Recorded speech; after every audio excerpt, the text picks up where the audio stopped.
এই সূরাটির মধ্যে 113টি অক্ষর আছে, 25টি শব্দ আছে, 60টি আয়াত আছে, একটি রূপ এই সূরাটির মধ্যে। এই সূরাটি আল্লাহ রাসূলের মাক্কি জিন্দেগিতে নাজিল হয়েছে। আল্লাহ রাসূলের দুটি পর্ব, একটি মাক্কি পর্ব, মাদানী পর্ব। মাক্কি পর্বে তিনি দিনের কিছু কাজ করেছেন, মাদানী পর্বে তিনি কিছু দিনের কাজ করেছেন। এই সূরার অনেকগুলো নাম আছে, প্রায় 40টার বেশি নাম হাদিসের মধ্যে এসেছে, তাফসিরে কাবীরের মধ্যে। এই সূরা এতগুলো নাম আসছে যে অন্য কোন সূরা এতগুলো নাম আসে নাই। এই সূরার একটি নাম সূরাতুল ফাতিহা, যেটা আমরা সবাই চিনি, সূরাতুল ফাতিহা। ফাতিহা মানে খোলা, প্রারম্ভিকা, সূচনাকারী। যেহেতু আমরা কোরআন শরীফ খুলি, সর্বপ্রথম কোন সূরাটা আমরা পাই? সূরা ফাতিহা। যেহেতু সূরা ফাতিহার মাধ্যমে কোরআনকে সূচনা করা হয়েছে, এই জন্য এই সূরাকে নাম দেওয়া হয়েছে সূরাতুল ফাতিহা। এই সূরা আরেকটি নাম তাফসীরের মধ্যে এসেছে সূরাতুল হামদ। সূরাতুল হামদ, হামদুন শব্দের অর্থ হচ্ছে প্রশংসা। এই সূরার মাধ্যমে আমরা আল্লাহ তাআলার প্রশংসা করি। কিভাবে প্রশংসা করি? আলহামদুলিল্লাহি রাব্বিল আলামিন, সমস্ত প্রশংসা ওই আল্লাহর জন্য যিনি গোটা জগতের রব। এরপরে আমরা আল্লাহকে প্রশংসা করে বলি আর রহমান, তিনি দয়ালু, আর রহিম, বিশেষ মেহেরবান, মালিক ইয়াউমিদ্দিন, তিনি বিচার দিবসের মালিক। তা আমরা এই যে আল্লাহর গুণকীর্তন করছি, এটা আল্লাহর প্রশংসা হচ্ছে। এই জন্য এই সূরার নাম দেওয়া হয়েছে সূরাতুল হামদ। সূরাতুল হামদ। এই সূরার আরেকটি নাম এসেছে সূরাতুশ শিফা, আরোগ্য লাভের সূরা। আমরা সুস্থ থাকার জন্য এই সূরাটা যদি আমাদের জীবনে ফিট করতে পারি, তাহলে আমাদের অনেক সমস্যার সমাধান এমনি হয়ে যাবে। সূরাতুশ শিফা, আরোগ্য লাভ করা সূরা। আমরা অসুস্থ যদি হই, অসুস্থ হলে এই সূরা যদি আমরা পাঠ করে ফু দেই, আমল করি, তাহলে আমাদের শিফা দিবেন কে? আল্লাহ তাআলা শিফা দিয়ে দিবেন। হযরত আবু সাঈদ খুদরী রাদিয়াল্লাহু আনহু বলেন, এক ব্যক্তি অসুস্থ হয়েছেন, আমি ওই ব্যক্তির কাছে গিয়ে 7 বার সূরা ফাতিহা পাঠ করে ওই ব্যক্তিকে ফু দিয়ে দিলাম। ফু দেওয়ার সাথে সাথে মুহূর্তের মধ্যে সেই নেতাকে ব্যক্তিকে সুস্থ করে দিলেন কে? এক ব্যক্তি অসুস্থ হয়েছে, আমি সূরা ফাতিহা পড়ে ফু দিয়ে দিলাম, মুহূর্ত ব্যক্তি ভালো হয়ে গেছে। বলেন সুবহানাল্লাহ। তিনি আরো বলেছেন, ফাতিহাতুল কিতাবি শিফাউম মিন কুল্লি সুমি, সূরা ফাতিহা হচ্ছে সকল রোগের প্রতিষেধক, সব রোগ থেকে আরোগ্য লাভ করা যায়। সুনান ইবনে মাজাহ হাদিসের কিতাব, সেখানে একটি পরিচ্ছেদ এসেছে বাবুল ইস্তিশফা বিল কোরআন, আল্লাহর কোরআন দিয়ে আরোগ্য লাভ করার অধ্যায়। সেখানে একটি হাদিস এসেছে, আল্লাহর নবী ইরশাদ করেছেন, খায়রুদ দাওয়াইল কোরআন, এই পৃথিবীর শ্রেষ্ঠ ঔষধ হলো আল্লাহর কোরআন। এই হাদিসের ব্যাখ্যায় বিশ্ববরেণ্য মুহাদ্দিস হাফেজ জালালউদ্দিন সুয়ুতী রাহমাতুল্লাহি আলাইহি লিখেছেন, সূরা ফাতিহার প্রত্যেকটা অক্ষরে আল্লাহ পাক 70টি করে রোগের ঔষধ রেখে দিয়েছেন। প্রত্যেকটা অক্ষরের পিছনে কয়টা? 70টা। দেখেন, যদি 113টা অক্ষর থাকে, তাহলে গুণ করে দেখেন 113 এর 70 দিয়ে কতগুলো রোগ ভালো হয়। এই জন্য ফাতিহাতুল কিতাব শিফাউম মিন কুল্লি সুমি, সকল রোগের প্রতিষেধক। এই কোরআনের মধ্যে শিফা দিয়েছেন কে? আল্লাহ দিয়েছেন। রব্বুল আলামিন বলেন, ওয়া নুনাজ্জিলু মিনাল কুরআনি মা হুয়া শিফাউন ওয়া রাহমাতুল লিল মুমিনিন ওয়া লা ইয়াজিদু যালিমিনা ইল্লা খাসারা। জোরে বলুন আল্লাহু আকবার। এই কোরআনের মধ্যে আমি শিফা দিয়েছি, রহমত দিয়েছি, বরকত দিয়েছি। মুমিনদের জন্য কোরআনটাকে শিফা বানিয়ে দিয়েছেন কে? আল্লাহ। শিফাউল লিন্নাস, সকল মানুষের জন্য শিফা। আপনাদের একটু মনোযোগ আকর্ষণ করি, ঘুমায় পড়লেন তো কথাগুলো ওইরকম কার্যকরী হবে না। সূরাতুশ শিফা, এই সূরা আরেকটি নাম তাফসীরের মধ্যে এসেছে আস-সাবউল মাসান, নিত্য পাঠনীয় শব্দ বাক্য। প্রত্যেক দিন যেই সূরাটা পড়তেই হয় সেটা কোন সূরা? সূরা ফাতিহা। আমরা যারা শুধু ফরজ নামাজ পড়ি, শুধু ফরজ, তাদের 17 বার প্রত্যেক দিন এই সূরাটা পড়তে হয়। আর যারা সুন্নাহ সহ পড়ি তাদের 32 বার পড়তে হয়। তাহলে নিত্য পাঠনীয় শব্দ বাক্য। রব্বুল আলামিন বলেন, ওয়ালাকাদ আতাইনাকা সাবআম মিনাল মাসানি ওয়াল কুরআনাল আযীম। ও নবী, আমি আপনাকে নিত্য পাঠনীয় 7টি শব্দ বাক্য দান করেছি, সাথে সাথে কোরআন আযীম দান করেছি। আসসাবুল মাসানি, নিত্য পাঠনীয় শব্দ বাক্য। 7টির মধ্যে একটা হাদিস এসেছে, হযরত আবু সাঈদ খুদরী রাদিয়াল্লাহু আনহু এক ইহুদি সম্প্রদায়ের পাশ দিয়ে যাচ্ছিলেন। তো হঠাৎ তাদের যখন ক্ষুধা লাগে সফরের সঙ্গে এক দল নিয়ে, তখন ইহুদি এক সম্প্রদায়ের কাছে তারা প্রথমে মেহমানদারি চাইছে, যে আমরা অনেক দূর থেকে এসেছি, আমরা আপ্যায়ন চাই। তখন ওরা ছিল ইহুদি। তারা বলল, আপনারা হচ্ছেন মুসলমান আর আমরা ইহুদি, আমরা ইহুদি সম্প্রদায় হয়ে মুসলমানদেরকে আমরা আপ্যায়ন করাতে পারি না। এই ইহুদি জাতিটা তো সেই সূচনা লগ্ন থেকে এইটা জাতির মধ্যে সবচেয়ে টেরা জাতির নাম হচ্ছে ইহুদি, সবচেয়ে খারাপ জাতির নাম ইহুদি। এই ইহুদি জাতিটা তাদের যেই নবী মূসা আলাইহিস সালাতু ওয়াস সালাম, তাকেও জনসম্মুখে মাঠের সামনে বেইজ্জতি করেছে। জলিলুল কদর পয়গম্বর হযরত ঈসা আলাইহিস সালামকেও তারা আল্লাহ যারা সন্তান বলতে তারা দ্বিধাবোধ করে নাই। নাউজুবিল্লাহ। এমন টেরা এবং ভয়ঙ্কর একটা ক্ষতিকর জাতি হচ্ছে ইহুদি জাতি।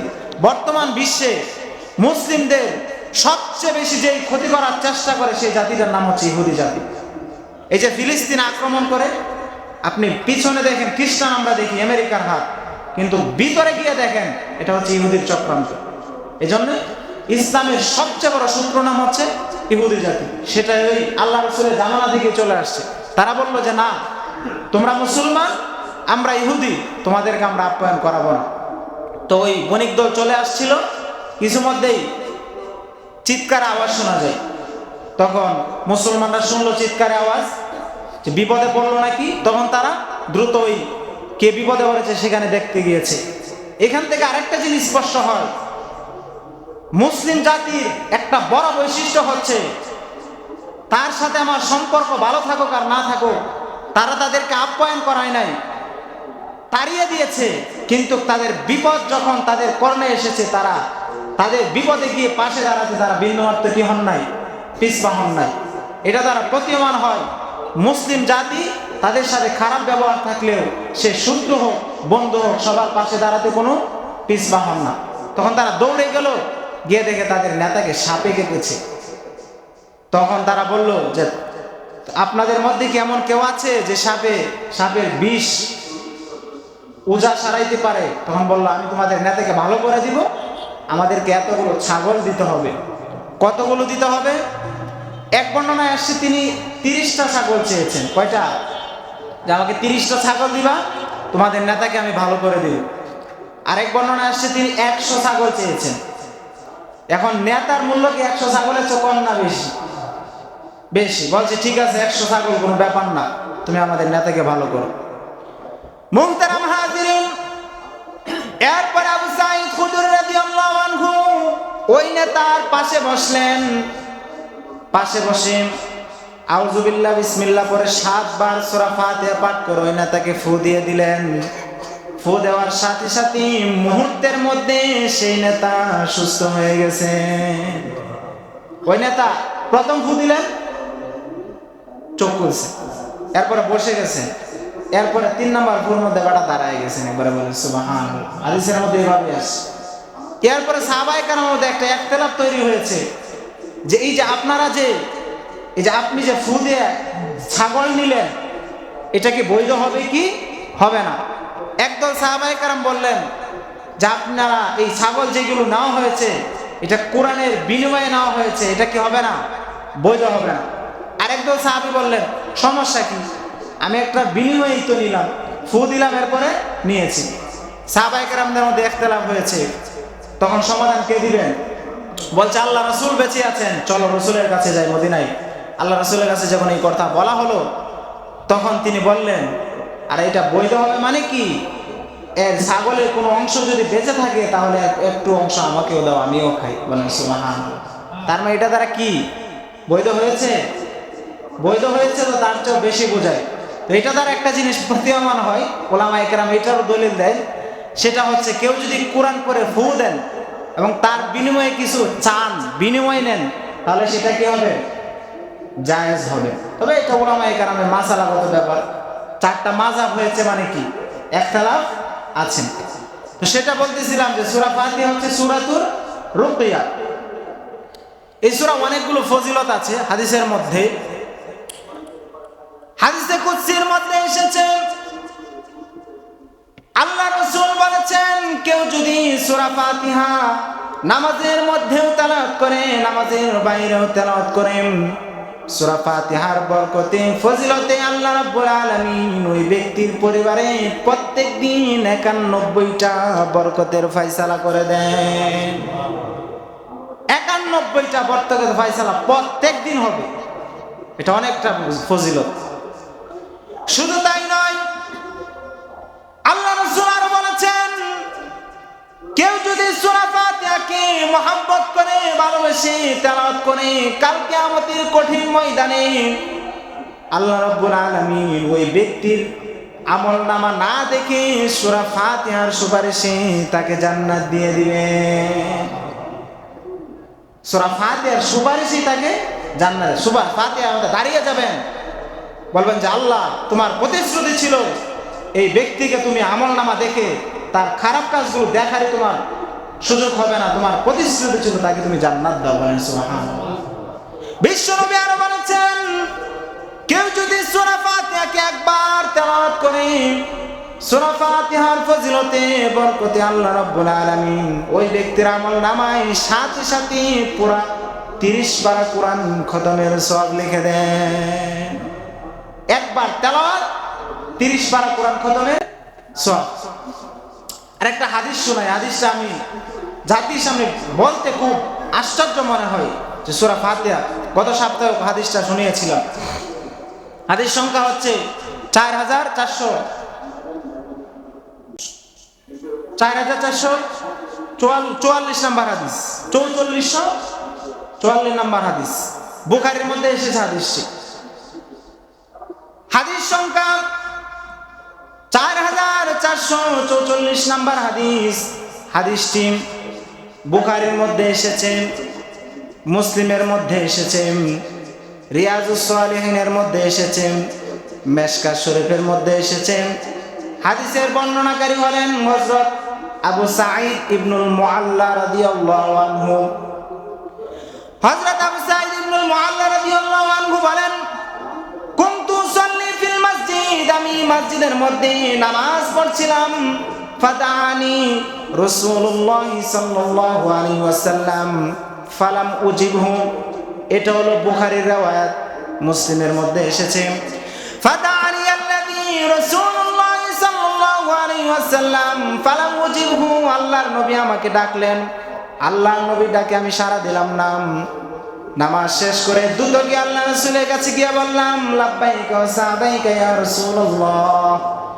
ওগো আল্লাহর রাসূল, আপনি কি আমাকে ডেকেছিলেন? গোলাম আপনার কাছে হাজির, কেন ডেকেছিলেন? আল্লাহ রাসূল বললেন, হে আবু সাঈদ ইবনুল মুআল্লা, আমি তোমাকে ডাকলাম, তুমি আমার ডাকে সাড়া দিলে না কেন? আবু সাঈদ ইবনুল মুআল্লা বললেন, হুজুর, আমি নামাজের মধ্যে ফরজ নামাজ পড়ছিলাম, তাই আমি আপনার ডাকে সাড়া দিতে পারি নাই। আল্লাহ রাসূল বললেন, হে আবু সাঈদ ইবনুল মুআল্লা, আলাম ইয়াকুলিল্লাহ ইয়া আইয়ুহাল্লাযীনা আমানু ইসতাজীবু লিল্লাহি ওয়া লির-রাসূলি ইযা দাআকুম। হে আবু সাঈদ ইবনুল মুআল্লা, আল্লাহ কি কোরআনের মধ্যে এই কথা বলে নাই, যখন তোমাদেরকে আল্লাহ এবং তার রাসূল ডাকে তখন তোমরা আল্লাহ এবং তার রাসূলের ডাকে সাড়া দাও। তুমি নামাজ পড়ছিলে, নামাজ পড়া ছিল তোমার জন্য ফরজ, কিন্তু আমি নবী যখন ডাকলাম তখন আমি নবীর ডাকে সাড়া দেওয়া সেটা ছিল তার থেকেও বড় ফরজ। আমি নবী যখন ডাকলাম আমি নবীর ডাকে সাড়া দেওয়া, নামাজের থেকেও নবীর ডাকে সাড়া দেওয়াটা সেটা কি আর বেশি বড় ফরজ। এখান থেকে একটা কথা প্রতিমান হয়, আল্লাহ রসুল যখন ডাক দিবেন তখন কি ব্যবসা থাকলে কার ডাকে সাড়া দিতে হবে? কার ডাকে দিতে হবে?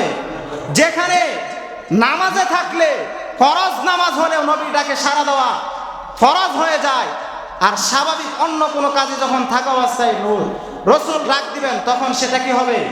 তার থেকেও বেশি বড় ফরজ হবে। এজন্যে রসুলের মর্যাদা এখান থেকে একটা প্রতীয়মান হয়। জিহাদের বিষয়গুলো এখান থেকে স্পষ্ট হয়। অনেক ভবিষ্যৎবাণী নবী ছিলেন না, কিন্তু নবীর ডাক, এখন নবী হয়তো আওয়াজ দেন নাই, কিন্তু নবীর কি আছেন? ভবিষ্যৎবাণী আছেন। এজন্য নবীর ডাকে সাড়া দিতে হবে। এরপর আল্লাহ রাসূল বললেন, আচ্ছা শোনো শোনো,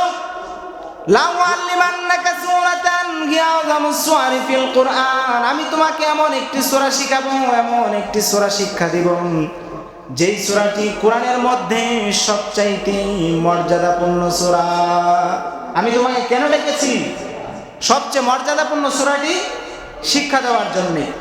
সেই সূরাটি আমি তোমাকে শিখাবো ক্বাবলা আন তাখরুজা মিনাল মসজিদি, মসজিদ থেকে বের হওয়ার পূর্বে। অতঃপর আল্লাহ রাসূল এ কথা বলে কিছুক্ষণ পরে মসজিদ থেকে বের হয়ে যাচ্ছেন। তখন আবু সাঈদ ইবনুল মুআল্লা রাদিয়াল্লাহু আনহু মনে পড়ে গেল, আল্লাহ রাসূল না বলেছেন আমাকে কোরআনের মধ্যে সবচাইতে মর্যাদাপূর্ণ সূরাটি শিখাবেন, কই তিনি তো বের হয়ে যাচ্ছেন, আমাকে তো শিখান নাই। আবু সাঈদ ইবনুল মুআল্লা রাদিয়াল্লাহু আনহু বলেন, এরপর আমি আল্লাহ রাসূলকে বললাম, ইয়া রাসূলুল্লাহ, আপনি না বলেছেন আমাকে কোরআনের মধ্যে সবচাইতে মর্যাদাপূর্ণ সূরা শিখাবেন, আপনি তো বের হয়ে যাচ্ছেন, আপনি তো আমাকে সেই সূরাটি শিখাচ্ছেন না। এরপর আল্লাহ রাসূল বললেন, আলহামদুলিল্লাহি রাব্বিল আলামিন ইয়াসসাবুল মাসানি, বারবার পঠিত 7 আয়াত বিশিষ্ট সূরা ফাতিহাই হলো কোরআনের মধ্যে সবচাইতে মর্যাদাপূর্ণ সূরা, সবচাইতে মর্যাদাপূর্ণ সূরা। এটা আমি গত সপ্তাহে হাদিসটা শুনিয়েছিলাম, তাকরার করলাম। একটা কথা দুইবার বললে আমাদের বোধগম্য হতে আশা করি সহজ হবে। কয়টা বাজে?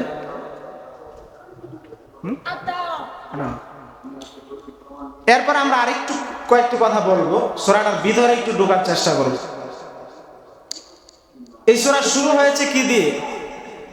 আলহামদুলিল্লাহি রাব্বিল আলামিন। আপনার মনোযোগ আছে তো নাকি?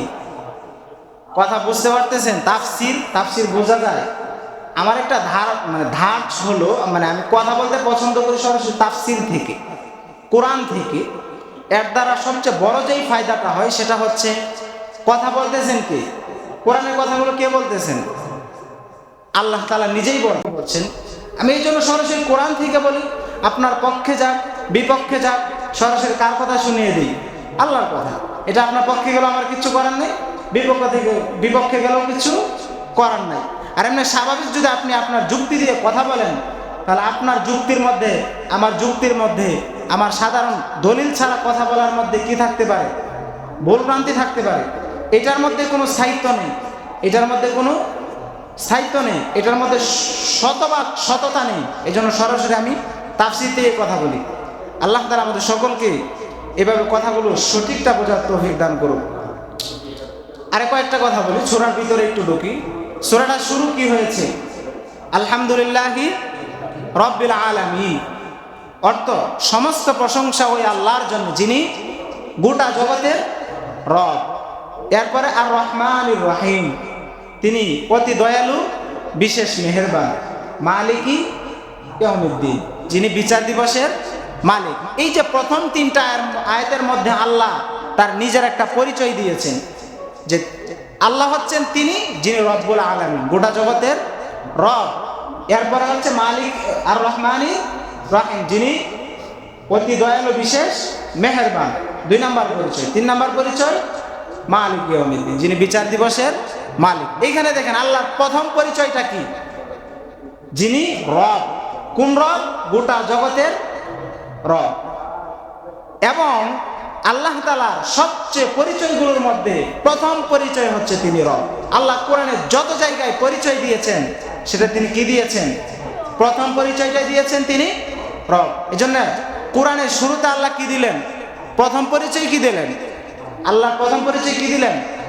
রব। মুহতারাম হাজিরিন, আল্লাহ রাব্বুল আলামিন কোরআনের শুরুতে নিজের প্রথম পরিচয় দিয়েছেন তিনি রব। আবার লক্ষ্য করে দেখেন কোরআনের শেষ সূরা সূরাতুন নাস, সেখানেও আল্লাহ নিজের প্রথম পরিচয় দিয়েছেন তিনি রব। কুল আউযু বিরাব্বিন নাস মালিকিন নাস ইলাহিন নাস। হে নবী আপনি বলেন আউযু বিরাব্বিন নাস, আমি মানুষের রবের কাছে আশ্রয় প্রার্থনা করছি। এরপরে বলেছেন কি? মালিকিন নাস, মানুষের মালিকের কাছে। এরপরে বলেছেন ইলাহিন নাস, মানুষের ইলাহের কাছে। এখানে আল্লাহ প্রথম পরিচয় কি দিয়েছেন? তিনি রব। কি কথা বলছি বুঝতে পারতেছেন? আল্লাহ প্রথম পরিচয় কি? তিনি রব। কোরআন থেকে শোনাচ্ছি। আবার লক্ষ্য করে দেখেন কোরআনের শেষ সূরা, আগের সূরা সূরাতুল ফালাক, সেখানে আল্লাহ নিজের প্রথম পরিচয় দিয়েছেন তিনি রব। কুল আউযু বিরাব্বিল ফালাক মিন শাররি মা খালাক। কুল আউযু বিরাব্বিল ফালাক, হে নবী আপনি বলে দেন আমি প্রভাতের রবের কাছে আশ্রয় প্রার্থনা করছি। তার মানে আল্লাহ রাব্বুল আলামিন কোরআনের শুরুতে নিজের প্রথম পরিচয় দিয়েছেন তিনি রব, কোরআনের শেষেও নিজের প্রথম পরিচয় দিয়েছেন তিনি রব, আগের সূরার পরিচয় দিয়েছেন তিনি রব। আবার বিশ্ব নবীর উপরে যখন প্রথম ওহী আসলো হেরা গুহায়, সূরা আলাকের প্রথম 5 আয়াত, সেখানে আল্লাহ নিজের প্রথম পরিচয় দিয়েছেন তিনি রব। ইকরা বিসমি রাব্বিকাল্লাযী খালাক, খালাকাল ইনসানা মিন আলাক। ইকরা বিসমি রাব্বিকাল্লাযী খালাক, হে নবী আপনি পড়ুন আপনার ওই রবের নামে যিনি মানুষ সৃষ্টি করেছেন আলাক থেকে। এখানে আল্লাহ বলে নাই ইকরা বিসমিল্লাহ, আল্লাহর নামে পড়ুন। ইকরা বিসমির রহমান, রহমানের নামে পড়ুন। ইকরা বিসমির রহিম, রহিমের নামে পড়ুন। তার মানে বোঝা গেল আল্লাহ বিশ্ব নবীর উপরে কোরআনের প্রথম যে 5টা আয়াত নাজিল করেছেন, সেই 5 আয়াতেও আল্লাহ নিজের প্রথম পরিচয় দিয়েছেন তিনি রব। আবার আল্লাহ রাব্বুল আলামিন কোরআনের আরেক জায়গায় রবের পরিচয় দিচ্ছেন, আল্লাযী লাহু মুলকুস সামাওয়াতি ওয়াল আরদি ওয়া লাম ইয়াত্তাখিযু ওয়ালাদান ওয়া লাম ইয়াকুল লাহু শারীকুন ফিল মুলকি ওয়া খালাকা কুল্লা শাইইন ফাকাদ্দারাহু তাকদীরা। বলেন সুবহানাল্লাহ। রব হলেন তিনি যিনি প্রত্যেকটি জিনিসকে সৃষ্টি করেছেন এবং প্রত্যেকটি জিনিসের পরিমাণও নির্ধারণ করে দিয়েছেন। আবার লক্ষ্য করে দেখেন সূরাতুল আলার শুরুতে আল্লাহ নিজের প্রথম পরিচয় দিয়েছেন তিনি রব। সাব্বিহ ইসমা রাব্বিকাল আ'লা আল্লাযী খালাক ফাসাওয়া ওয়াল্লাযী কদ্দারা ফাহাদা।